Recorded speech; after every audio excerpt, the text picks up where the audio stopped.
I'm very pleased to introduce Professor Miyase Christensen.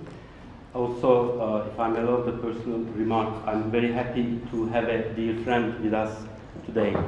Miyase obtained her PhD from the University of Texas at Austin. It was in 2003, and then she moved to Istanbul to work at Bahçeşehir University. She taught there, and she also served as a chair of film and television for over 2 years. And then she moved to Karlstad University, Sweden. And she's still a professor of media and communication department at Karlstad University, but also she works as a researcher in Stockholm for the Royal Institute of Technology in the Department of Philosophy and History of Technology. It's impossible not to be impressed by her publications. She already has published 4 books, and there are 4 more forthcoming as far as I can see. Let me cite them in order to give you an idea about her interests. Some of them are from Malgrave Macmillan, forthcoming Cosmopolitanism and the Media, the Cartography of Change. From Routledge, a co-edited collection of essays, Understanding Media and Culture in Turkey, Structures, Spaces, Voices.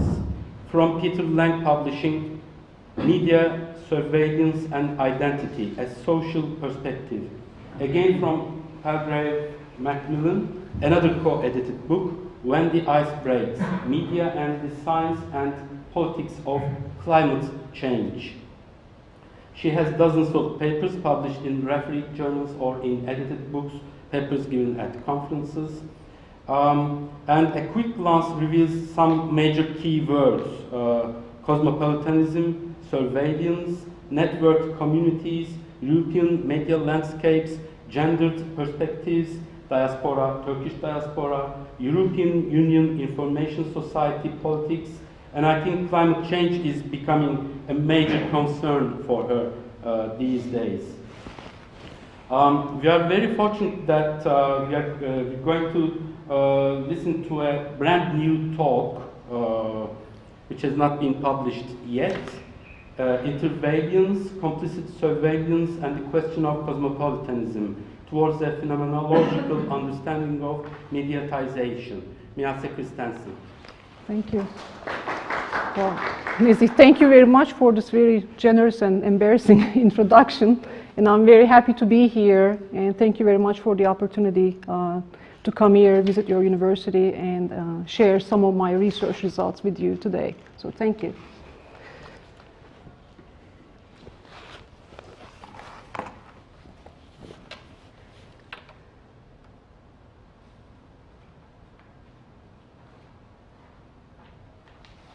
Oops.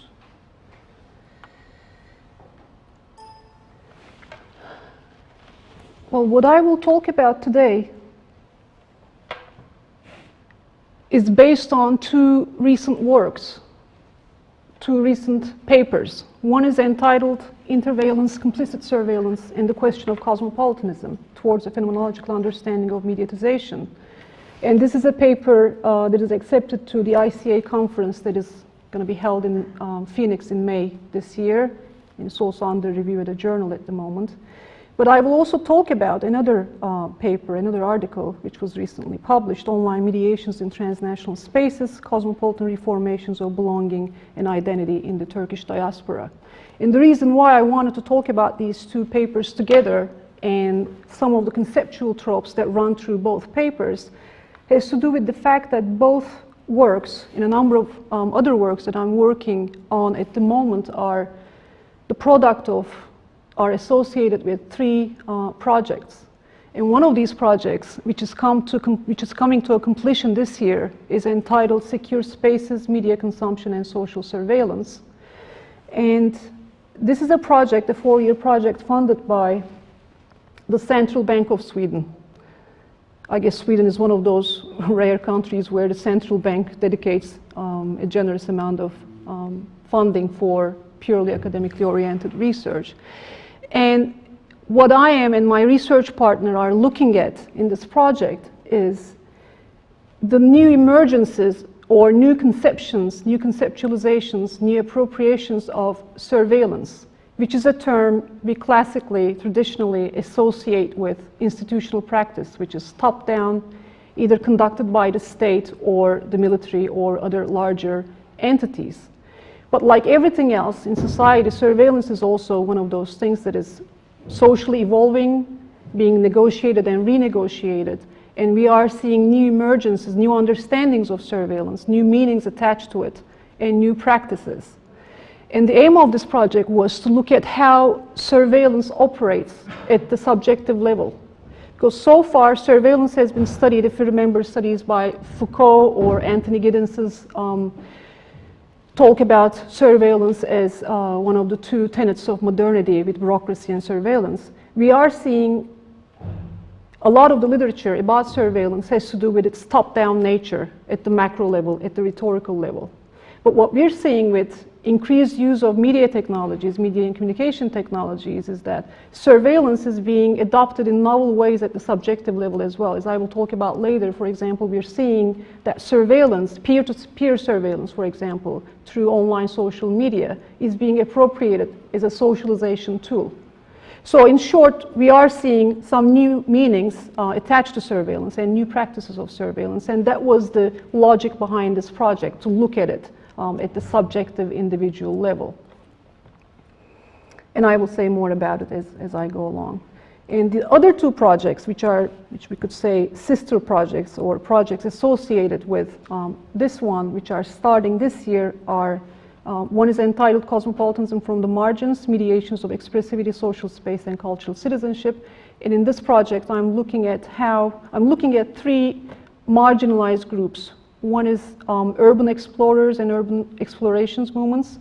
The other is street art and street artists. And the third one is sexually marginalized groups of non-commercial sort. And I'm looking at how politics and identity materializes around certain communicative practices and their use of media and mediation. And the other project is called Kinetic Elites, the Mediatization of Social Belonging and Close Relationships Among Mobile Class Fractions, and this is looking at a certain fraction of global mobile group of people and their use of media tools and their communicative practices. So what's common to all of these projects is, of course, one is mediatization, the concept of mediatization that runs through all three projects. And the second one has to do with cosmopolitanism, that is looking at these novel forms, some of novels, some are sort of inherited from before, so there's continuity as well, communicative practices, and to see the kinds of openings and ruptures that occur in the social sphere. In some ways, due to the fact that we are using media and communication technologies more and more in everyday life, in institutional life, in every aspect of life, we are seeing more interconnectedness, and we are seeing more what we could call cosmopolitan openings and interconnection, but at the same time, we are seeing more and more compartmentalization and encapsulation as well. So there are some dual dynamics at play. And in short, in a nutshell, these are some of the ideas behind these projects. And it's to say a few more words about where I'm coming from, so to speak, before I start talking about these two particular papers, some of the departure points or underlying logics that mark these projects and the papers and the rest of what I'm trying to do at the moment is, one, a humble effort to produce a critique of some veins of media studies, or what came to be labeled as internet studies. We have seen especially the last decade and a half or 2 decades. And what I see is the problematic dichotomization of old and new media. That is this techno-deterministic understanding of media, especially of new technologies. And we saw a lot of research, especially in the 90s and early 2000s, about how new media technologies are liberating, emancipating. But we are also seeing more and more examples of research which talk about, we're not only seeing change, but we're also seeing continuity, and pointing to the fact that we need to regard these media technologies in a less techno-deterministic way. And again, the celebratory attitude toward, again, in some veins of media and communication studies, is two domains creating a disjuncture, that is the real and the virtual, or the online and the offline. As Vincent Mosco wrote in 2004 in a book called The Digital Sublime, when technologies cease to be sublime and enter the realm of the banal, they become significant sources for social and economic change. And I think we are pretty much seeing that at the current stage. The old enchantment with technology is fading away, and media technologies are becoming more and more part of everyday life in more banal ways. And I think we are more realistically perhaps seeing what is happening with these technologies in social life, individual life, and institutional life. And there are three aspects that I seek to foreground to understand social, political, and individual appropriations of media and communication tools. One is the need to see technology use as part of the totality of social practice, not in isolation from the rest of social practice. And that's why in all three of the projects I'm also trying to include spatial dimensions, city space, and how we can think about media use in relation to those offline, so to speak, or real elements and dynamics. And second, to see mediation not necessarily as eliminating power. It is very much enmeshed with gender inequality and material and cultural capital, but it's certainly factoring into power relations. So it does happen to be the case that sometimes we see emancipation and new playing fields in relation to class relations or gender, but sometimes we also see very much closure and dependency. And on this point, I would like to refer to the recent work of two colleagues, Mirka Madinau and Daniel Miller, who did a study, a long-term study on Filipino women who work as nannies in the United Kingdom. And they interviewed over 150 such women, and they also went to the Philippines to talk to their families. And what they found was that even though these women take on traditionally male role of breadwinners, and even though technology use offers interesting new practices of distance mothering, they also found that gender roles are far from being leveled due to the feminization of migration. And they write, transnational mothering, made increasingly prevalent due to the feminization of migration, is often considered one of the hidden injuries of globalization.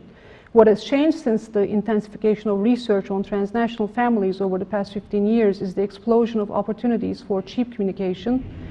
And in her study of Filipino left-behind children, Pareñas noted that when mothers migrate, they are expected to perform both the caring and emotional work typically associated with their maternal role, but also take on the traditional role of breadwinning. And they write in their book that when they interviewed these women, it was very much the case with a lot of them that they introduced them to their computers as well, because the home and their connection with the home became embodied very much with their relationship with the computer and their need to be online all the time to connect with their children through Skype. And that was a very interesting study. This is just to exemplify that even though it can be emancipating in some contexts, it's also, it is very much reproducing old dynamics. And finally, the need to pose research questions as social questions and positioning media and communication alongside social, economic, cultural, and political factors and actors. In other words, not simply as media questions or technology questions, again, to avoid technological determinism or seeing media use and technology use in isolation, independent from other factors. To go back to the first project, Secure Spaces, Media Surveillance and Consumption, to say a little more about that project and what I will talk about in relation to complicit surveillance, interveillance, and mediatization today. The standpoint behind that project, or the departure point, is that given that socio-political and personal life are increasingly structured by and structuring the use of media, and particularly of everyday communication technologies, such as mobile applications or online social media, Then some of the questions that emerge are, how do people negotiate the ambivalence between freedom, flexibility, and connectivity on the one hand, that come with increased media use, especially these mobile technologies and online technologies, and social control and capitalization, which also come with media and technology use. And how are various modes of communication and mediation patterns and experiences related to, or how can we think about these in relation to overarching or macro structures and questions in our contemporary societies, such as cosmopolitanism, citizenship and civic practice, citizenship practices, and community building and related questions. And as I said, we are looking at it at the individual level, at the subjective level. And the project, the data sources for the project come from one, qualitative interviews, and as I will talk about in a minute, a quantitative nationwide survey. And the qualitative interviews were conducted with different segments of the society, of Swedish society. For example, with individuals with migrant backgrounds. The interviews I conducted living in the Stockholm urban area, people of Turkish and Kurdish origin but originating from Turkey who came to Sweden for various purposes. Individuals with varied backgrounds, both native Swedes and migrants living in small town settings in Sweden. Those who live in the central areas of Stockholm with a good level of access to economic and cultural capital, that is middle class and upper middle class segments. And Swedish development workers who live and work in South America. And the survey was conducted using the Gothenburg University's annual survey called Society, Opinion and Media in 2009. Therefore, we got a quantitative data as well, which is representative of the Swedish national profile. So these were the data sources that we primarily used in this project. And the purpose is twofold. To address surveillance is a collective and individual practice, both at its broader abstract level, which is to be able to produce some theorization as to how can we think about surveillance and this emergence of new understandings, new meanings, new practices attached to surveillance, and to discuss it in the light of its specific manifestations. That is, how do people deal with this, or what forms, what shapes it takes in the everyday life, in the lives of individuals in relation to their mediation habits and practices, in relation to their media use. One clear result that we saw, just trying to sum up some of the findings here in a nutshell, from the qualitative part of the study in particular, was that the ever more complex entanglement of daily social and personal practice, technology use, and increased mobility, both imaginative and real mobility, imaginative in the sense of the mediated mobility, it makes it very difficult to differentiate between the various levels of surveillance assemblage. That is, as I said before, surveillance classically was conceptualized as a top-down institutional practice, but we are seeing a lot of different dynamics due to the changing terrain and changing social practices, of which media and communication use and media and communication tools a big component, a big part. And most forms of surveillance, especially at the everyday level, involve the use of personalized technologies and applications, and are driven by a variety of social practices, such as online social networking. And with that comes various forms of surveillance and social control, one of which has to do with these social networking sites using information in a variety of ways, some of which the users are aware of, some of which are not. And some of you might be familiar with some civic action against Facebook, especially starting from 2007, against the company using private information entered by its users. And if you read the terms of privacy on Facebook, they are allowed to, once you become a member there, they're allowed to use our information and sell it to certain companies in the United States. And there are lots of other practices that they engage in relation to user information. And also these applications and these modes of socialization and mediation are quickly, widely, and willingly adopted by individuals, and it necessitates involvement and commitment on the part of the individuals. And that's why we call this new phase of surveillance complicit surveillance. In other words, it is very difficult to differentiate where it starts and where it ends.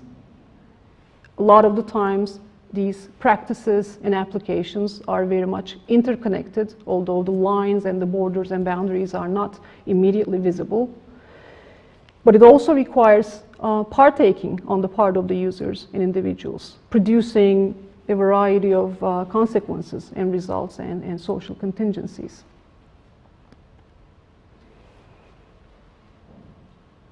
So what we're seeing here is the rise of mediated social surveillance in its growing prominence in many aspects of everyday life. And we identify two interlinked aspects in relation to this new phase or new phase of surveillance. The ways in which a complicit surveillance logic marks the meta process of mediatization. And here, where I'm coming from is that late modernity is very much marked by a number of meta processes like globalization and mediatization.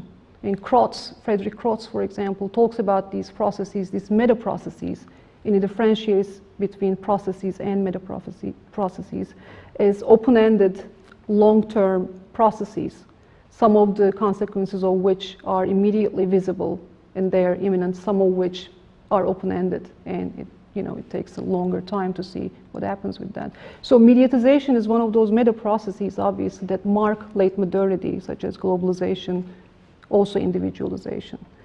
And since media use and mediatization and everyday mediations are very much enmeshed, interlinked with surveillance practices, which I very briefly try to summarize here and give examples. Therefore, we can say that a complicit surveillance logic marks mediatization, this meta process. So it's very much there. And if you look at the individual subjective everyday level, the forms of this logic manifest itself at the social and individual subjective levels, such as interveillance. And what we are talking about with interveillance is, for example, peer-to-peer surveillance. And I will say more about that in a minute. Therefore, surveillance here is both ubiquitously implied at the macro abstract level and utilized as a tool of sociality at the everyday individual level of self-realization or social practice. And of course, especially when we talk about this changing notion of or meanings of or practices of surveillance at the everyday individual level, we are de facto talking about the notion of privacy and new formations of new understandings of privacy or new practices of preserving or making available private information. And based on the interviews we conducted as part of these projects, I can say that what we found was that privacy and the exchange of private information, especially through these online social media sites, emerge as something to be displayed, made available, or restricted, modulated in establishing hierarchies of intimacy and power. In other words, especially with the younger individuals we interviewed for this study, from all segments of the society, as I summed up earlier, we saw that they do not regard privacy and private information, especially using these online social media sites, as not necessarily as something to be protected. But they modulate it and they use it in a variety of ways, as I said, to establish hierarchies of intimacy and power within their social networks toward various ends. So the domain of private information is not understood, it's not socially understood as something to be protected or fought for, but something to be skillfully managed and used toward personal and social ends. And we see different exposures of privacy and private information, especially again giving social media sites as an example. We see personal enclaves in public domains, if we use such metaphors, for example, the wall application on Facebook. We see more in-group places for making information and communication available. So we see different degrees of making available privacy and private information. And we see also desire to monitor and the ways in which I use desire as a concept here is in reference to Deleuze. He talks about, when he talks about Foucault and Foucault's notion of surveillance and discipline, he says in an article called Postscript on Societies of Control, we see a switch in late modernity from societies of discipline to societies of control. And it says pain and pleasure, which is used as a punishment or reward in the Foucaultian understanding of discipline and surveillance, he says we see desire as replacing that. So conceptually, theoretically speaking, if we try to understand the findings of this study in relation to the use of private information, especially if we try to conceptualize that, we can say that we see three levels or three modes of monitoring. One is watching others in the civic and personal realm, which is moral as well as voyeuristic. The second is watching others, watching ourselves. Again, if you think about Facebook and similar applications, it's easier to understand. And experiencing their gazes, which is ultimately a narcissistic desire. And the third one is watching our own data doubles, the hyper-mediated self.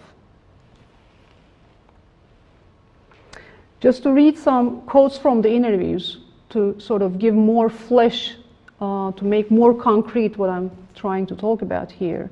Most of the informants expressed preferences, and this was based on different criteria, of course, toward modulating who in their circle sees their private information and to what extent, rather than considering total withdrawal of personal data, which is pretty much de facto impossible, especially if you're using online social media applications.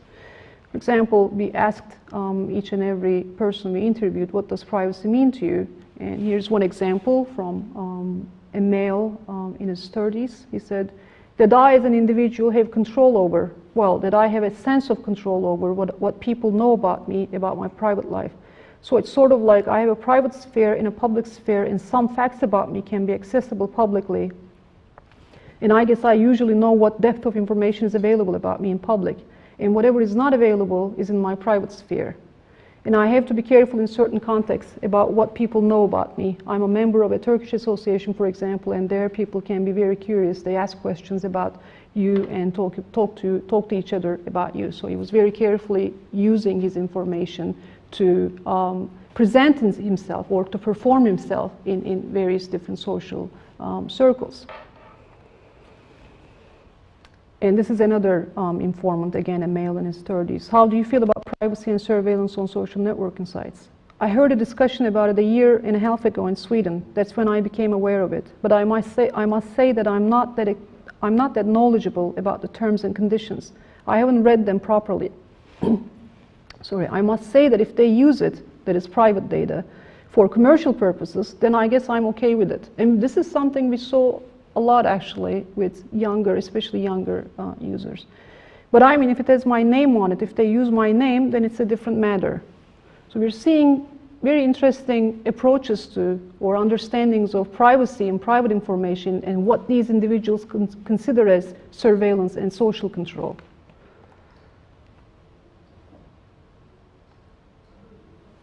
So the complicity in question here, what we refer to as complicit surveillance, is in referring to the agentic character of current modes of surveillance that the individuals willingly or unwillingly, knowingly or unknowingly commit to or get engaged in. And in this study, most of the individuals, and a lot of them were long-time savvy users, had little to none awareness of the pervasiveness of surveillance on social networking sites and commodification of private data. This, of course, is not to criticize them, but this is just one of the findings of the study. But interestingly, they were quite critical of more visible forms of surveillance. And a lot of them actually pointed that out, that if they see a camera, they find that problematic. One of them, for example, says, I'm not a Luddite, but I don't buy the arguments put forth by politicians to promote applications like security cameras. There was a talk about that in Sweden to put security cameras after a bombing, just like the ones in the United Kingdom in the public sphere, in public places. And he said, I believe they should not be used. And we got similar responses from a majority of the users we interviewed. Cameras were very much seen as associated with surveillance and social control, or a more top-down mode of controlling and surveilling. But the same is not true for mediated communication, especially using new technologies and online and mobile technologies.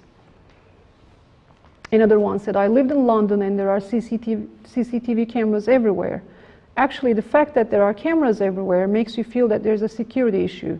When there are no cameras, it implies that you live in a safe and secure society and that surveillance is not needed. The same individual also pointed out that as long as this is the same individual who said, if my information is used for commercial purposes, I don't care that much, but if my name is attached to it, then it's another issue. And this is the same informant who finds cameras as a surveillance tool or social control tool very problematic. So that's very interesting, I think, in terms of the ways in which individuals regard different forms or formats of media and control and surveillance vis-a-vis each other. And the attitudes towards horizontal visibility, that is, individuals, for example, again, to give online social networking sites such as Facebook as an example, the horizontal visibility, that is peer-to-peer visibility and monitoring online, range between indifference and knowing approval amongst the informants. And we can say, especially also looking at the quantitative data we acquired through the national survey, it confirms the same result, that older informants are more worried about privacy online. And we also see, again, conceptually speaking, the mediated deployment of various sets of private and digital data is a symbolic pursuit, is a tactic commonly used by younger people to both offset borders, and I saw this especially in relation to the migrant individuals living in the Stockholm area. And that's why it is important to consider city space and urban space and their physical living environments in relation to their social practice and media practice. Because it happens to be the case that especially Turkish migrants living in the urban areas in Sweden, in Stockholm, Stockholm is a very segregated city. Almost all immigrants live outside the city in suburban areas. And in the case of the Turkish migrants, they concentrate in certain neighborhoods based on, which is most commonly the case, based on where they came from. Turkey, for example. There's a big group of people who came from Kulu, and they live in certain areas in Stockholm in close proximity to each other.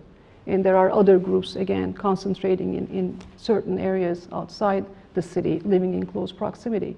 So what I found when I interviewed these, especially the younger individuals, living in those areas with Turkish migrant backgrounds, was that in some ways mediated communication and online social media were seen as alternatives to social control and monitoring that they experience offline, that is in physical terms, in the communities they live. But also, of course, this doesn't offset the fact that there is monitoring and social control online as well. So what I found was that they use this as a tactic to offset borders and avoid exclusion, both online and offline, and to create, to use Bourdieu's terms, wittingly or unwittingly, new enclosures and territories. This necessarily leads to the creation, as well as it can be emancipating in some contexts, it also creates new borders, new territories, or new enclosures. And of course, the exclusion of others who are not partaking in such new or novel social platforms, which are made available through online social media. So in sum, we can say that ontologies and geographies of interconnection, for example, cosmopolitan positionings and encapsulation, can be accurately, these dual dynamics, captured from a mediatization framework, that is, looking at mediatization as one of the logics of late modernity. And by placing mediatization alongside the other meta-processes such as globalization, and also taking into consideration other social, cultural, political factors. So this is, in a nutshell, what we found in the study and what we're referring to as complicit surveillance and interveillance in relation to mediatization.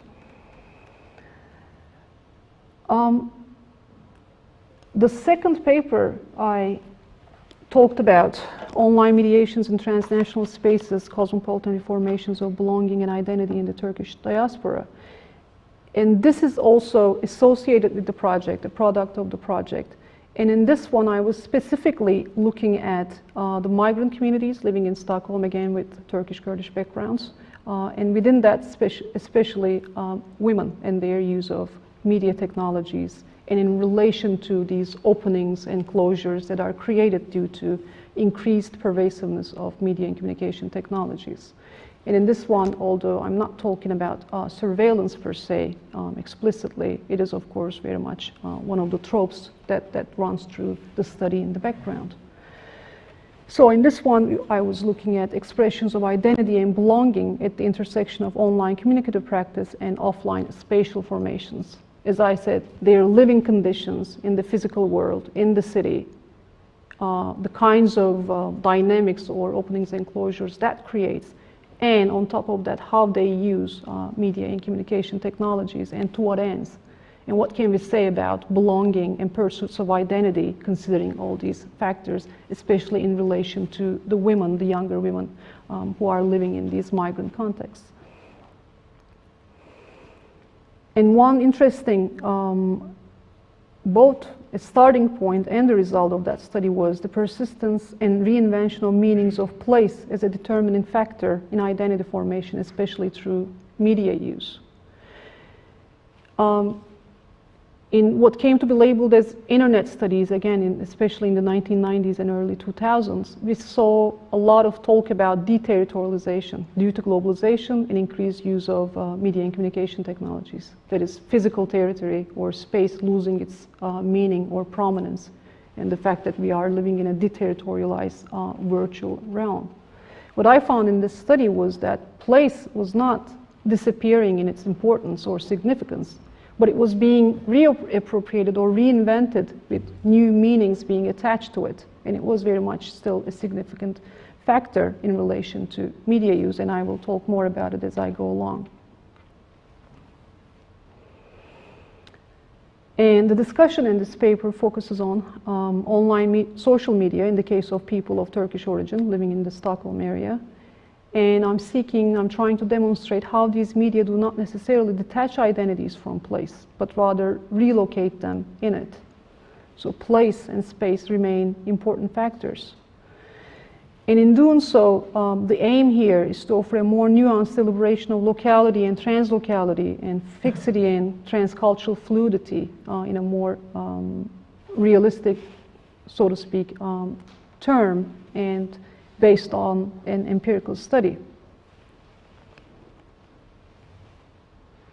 And I use mediation as a conceptual tool here, and given the past trajectory of the term, it could be used to highlight specific instances and sites of the interplay between socio-cultural, political, and spatial processes, and extensive media penetration in transforming each other, especially if you look at online mediations. And such interplay is highly complex. Unlike what some of the studies, again, at the height of new media and online media sought to demonstrate, the interplay is highly complex. It produces both change and continuity and fixity.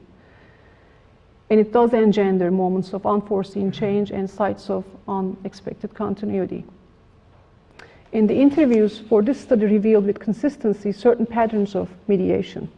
There were strong sentiments about the close connections between space and place, feelings of both alienation and association with the host and home cultures that shape routines and consequently borders of identity as these individuals engage with it.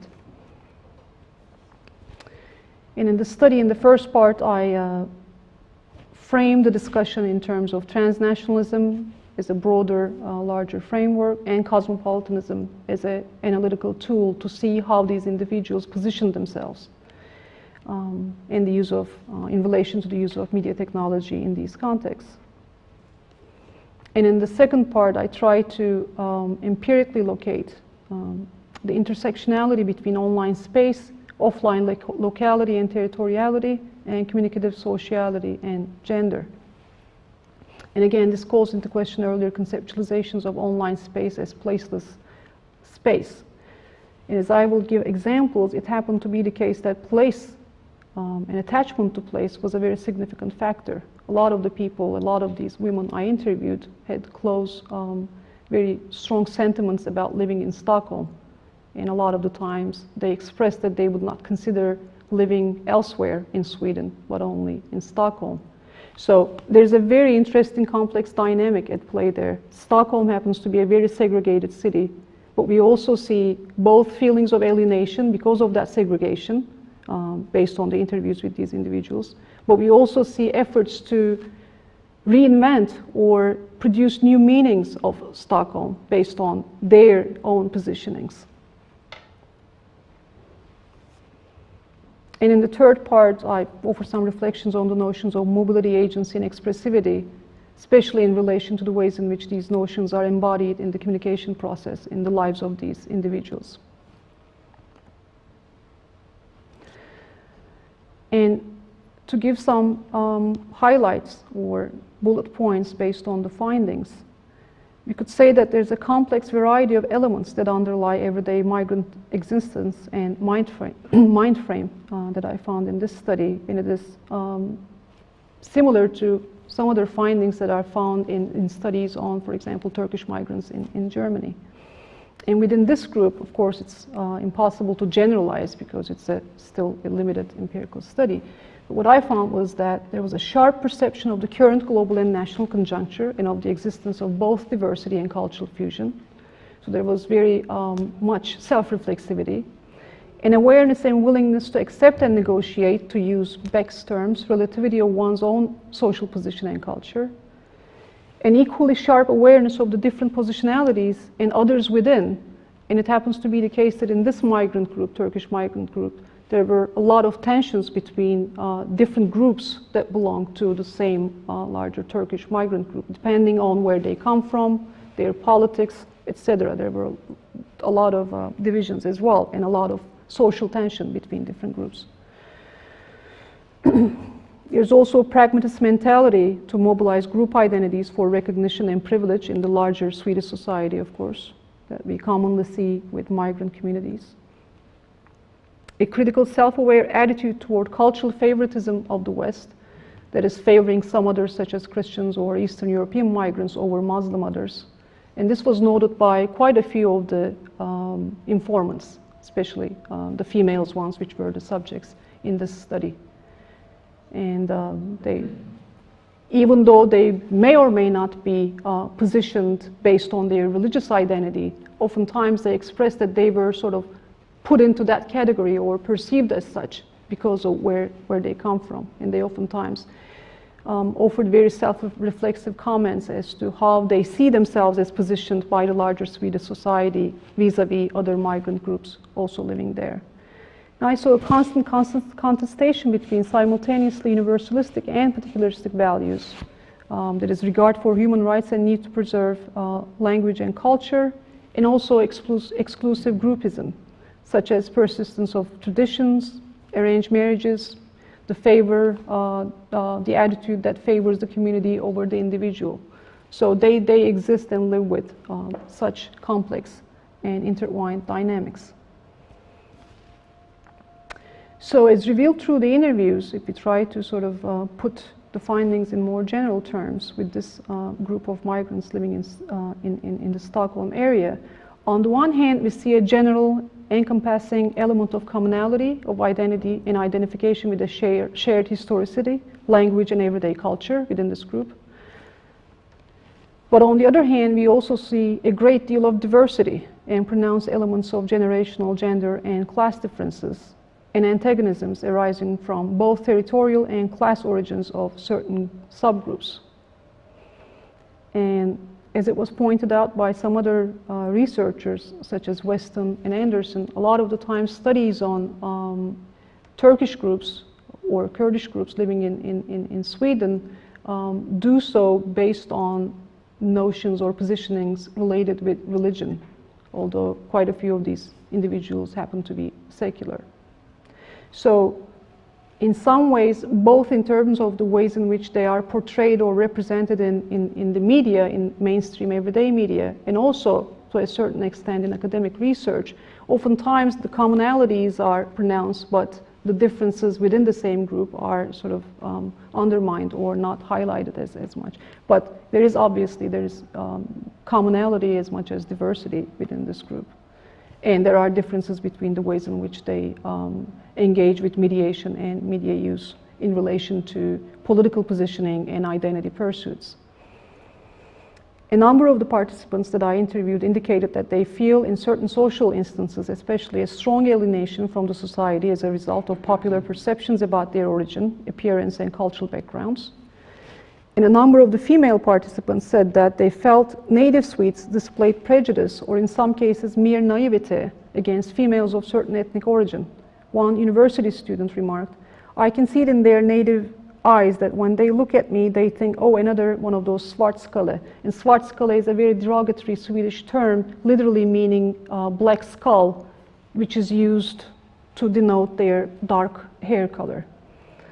And they get shocked when they hear my native Swedish accent. I'm Turkish, educated, and non-veiled. They don't know what to make of me. And I heard similar remarks with these younger females that I interviewed for this study. They were very much self-aware and self-reflexive about these positionings.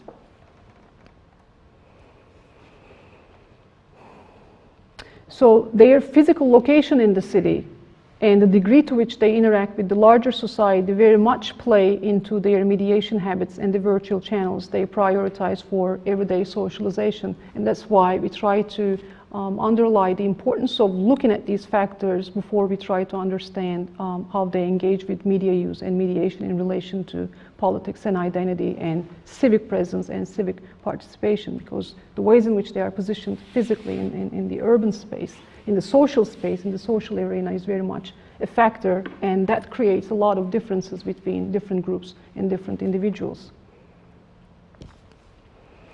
And in the interviews, I did not start the study by prioritizing or looking at online social media, but I sort of used or utilized the grounded theory approach, and I let the individuals or the participants speak for themselves.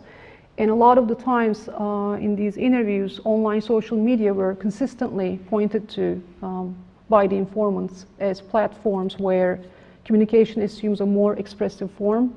And this, again, is not to suggest that it's an alternative to the physical space or offline communication, but it does afford or make possible different modes of communication, where belonging and connection are sought outside the bounds of more commonplace versions of ethnic identity that is readily attributed to migrants and the intersections of online and offline sociality. There are certain representative institutions and organizations that represent these migrant groups in Sweden. And these younger individuals expressed that when they become members of that gives you a different kind of visibility, and you get involved in circles that you do not necessarily wish to identify with or belong to. And in that way, although again, the online pursuit is not an alternative, it does still accommodate different forms of socialization and identification, which is not necessarily available offline and through these actual organizations and representative institutions. And we can say these platforms are places also where the cultural and the political are intertwined, leading to the rise of new sensibilities and new communities of choice in a particular form of social sphere where mediation plays a significant role. And as I did the study, the Facebook groups that were referred to as meeting places by these individuals were İsveçli Türkler, Swedish Turks, İsveç Türkleri, Turks of Sweden. And I was made aware that these two were rivals to each other. And Turkar is Stockholm, Turks in Stockholm, İsveç'te yaşayan Türkler, Turks living in Sweden, İsveç'teyiz, we are in Sweden. And this was moderated by the offline Sweden Idea and Culture Association. And another was a group for the Swedish Turk, and there were a bunch of others. And some of these disappeared now, and there are some other ones. But what we're seeing here is a very dynamic effort to create new forms or new modes of identification and social gathering, social platforms using the online platforms. And we also see Sweden and Stockholm, that is space and place, are still very much part of that effort, that pursuit in the online domain as well. So we can say that in some ways, on the one hand, constraint and fixity that are rooted in both demographic and spatial factors because of the ways in which, as I said, they're positioned in the city, such as segregation, are dynamically challenged from within by subverting and symbolically reinventing the very containers of closure, such as place. That is, reinventing the meaning attached to Stockholm as a city. And that's very interesting. And by generating altered spaces of belonging open to new relational experiences. So mediation and the role of online spaces here, we can say, is in terms of their accommodating diverse forms of togetherness and voice, even if not necessarily civic practice or citizenship practices, and extended possibilities to see the world from a variety of other perspectives. So we can say that on the one hand, it allows for a more sort of cosmopolitan positioning. And again, further to that, in relation to mediation, we can say that mediation as a tool emerges both as a practical resource for communicating, community building on a day-to-day basis, or for managing other sorts of business and pursuit, and also as a symbolic means for placemaking and status building, vis-a-vis, alongside the other dynamics that are happening offline in the real, actual social space. And on the one hand, while we can see increased mediation and penetration of media and communication tools, especially in social contexts where there is constraint and fixity, such as migrant contexts, such as the one I'm talking about, as positively contributing to the diasporic communicative space, we should also not forget, of course, that it operates as a divisive force by way of creating digital enclosures, forms of encapsulation, and further social stratification. That is, excluding ones or individuals or groups or voices that are not existing or who are not able to partake in these new platforms. And finally, thinking mobility, agency, and gender together, gender dynamics are also, of course, very important to take into consideration as we're trying to understand these pursuits and efforts in such contexts. And they are generative of stratification such as, just like class, various forms of spatialities and positionalities. And I take mobility here in its broadest sense, both actual and imaginative, and reflexivity as dual forces navigating individual dispositions and expressivity, offering an analytical gateway to approaching gendered cosmopolitan subjectivities. And another finding that was prominent as a result of this study was that in addition to reinforcing existing and engendering new spaces of belonging, online groups, especially in the case of these individuals, women members of this diasporic group that I interviewed, it also allows for enactments of what we can call phantasmic belonging, especially for individuals who do not wish to subscribe to identificatory categories, or who do not wish to subscribe in literal terms to certain categories or certain identifications or certain groups of representative institutions by way of becoming active or visible members, but who want to partake both for ontological security and for simple sociality. A lot of the times these individuals were pointing out the fact that they are using online social media and such groups that I talked about earlier, the social groups like Turks in Stockholm, etc., not necessarily to find new people or people who they do not know, but just to find like-minded people in where they live, in the city they live, and to create alternative groupings and social platforms, which again is not necessarily possible through other offline formations and social platforms. So as such, online social media platforms not only facilitate ordinary networking of individuals and groups, but also pursuing regimes of invisibility and concealment, And of course, someone who studies surveillance, I'm well aware that invisibility is pretty much impossible in the online domain. But the invisibility that I'm talking about here is the ability or the affordance that is granted by media technologies that allows for utilization of self-expressivity and private information in novel, innovative ways that otherwise might not be possible. But otherwise, of course, everything online is very much visible. And individuals incorporate various communicative tactics to avoid power geometries and social monitoring. But of course, in many ways, they enter into new platforms, new domains where there are other forms of social monitoring and social control and surveillance. So what we can say based on this study is that due to increased mediation and penetration of these technologies and the ways in which these individuals are positioned in the real realm, in the real domain, we see ease at continuously crossing social borders, but at the same time creation of new borders, sometimes tighter borders.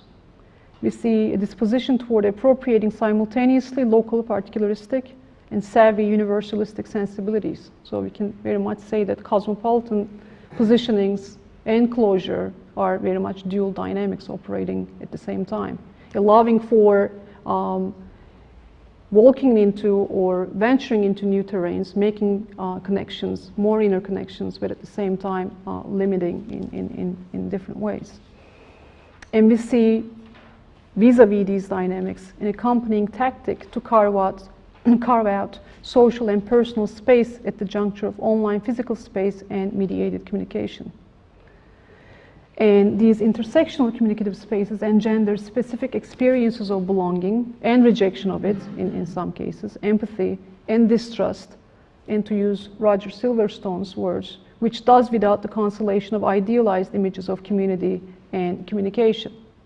So what this study taught me as a researcher, although of course the study again is limited in its scope and it's part of an ongoing project, was that the dynamics that exist within these groups is very complex and not necessarily visible to the eye unless we sort of zoom in and look at particular practices based on particular individuals, taking on board the particular positionings these individuals bring as they engage in media and communication practices. And in our efforts as researchers to think about these pursuits in relation to identity and politics. So I think I can just cut it here. I tried to summarize the findings in a nutshell, and perhaps if you have any questions and comments, we can take it from there.